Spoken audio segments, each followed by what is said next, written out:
Why were tanks cemented into the ground? World War II.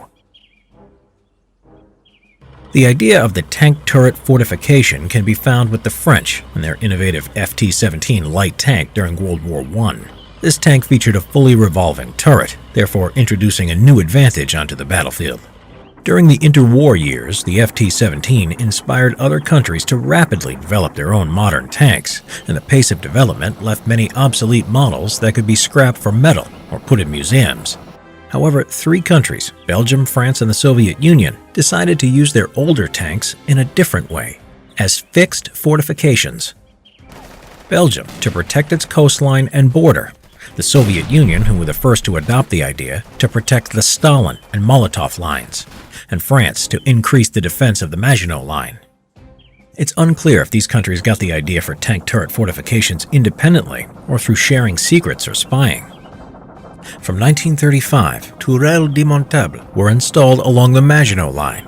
This revolving turret could be transported and placed into the ground where the fitting was. It would take 3.5 hours to install, and they could be kept in storage or permanently fixed. Although if permanent, they had to be concealed to prevent sabotage from the enemy. At the same time, tank turrets were being considered as cost-effective fortifications to supplement the Maginot Line's defenses. The FT-17 was now obsolete, and most were in storage, having been replaced by such models as the Renault R35 and the Somua S35, so it was the perfect choice, beyond becoming scrap metal or forming second-line defenses. With its engine and tracks discarded, the entire tank was buried in the ground with concrete, leaving only the turret exposed on the ground. As well as machine gun and 37mm gun armaments, the radio model known as the FT-TSF was used as an observation post. Some of these tank turrets on the Maginot Line are still visible today. When the German forces conquered Belgium and France and later invaded the Soviet Union in 1941, they made studies of the tank turret fortifications used by these combatants.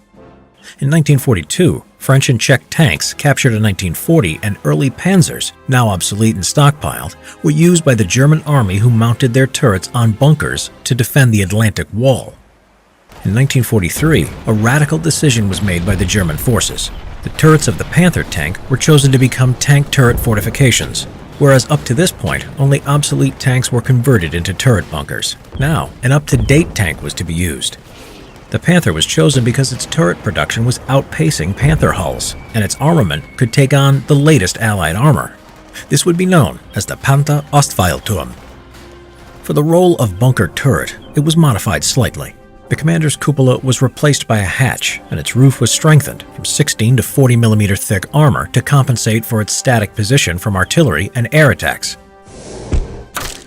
Two versions of the Panther Ostfallturm were used, one that had a bunker that was a steel box, and another that had a concrete foundation. A wooden bunker platform was also planned but never put into action.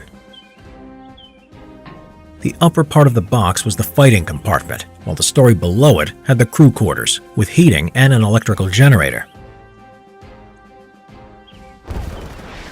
These turrets could penetrate the Allied tank armor, but could also be flanked by Allied troops because of their fixed position and hit on the sides where the armor was weaker. These Panther tank bunkers were used mainly on the Western Front as part of the Atlantic Wall, the West Wall defenses of Germany, and the defensive lines in Italy. Very few were used on the Eastern Front. Panther Ostfallturm were used all the way to the end as a desperate measure during the Battle of Berlin.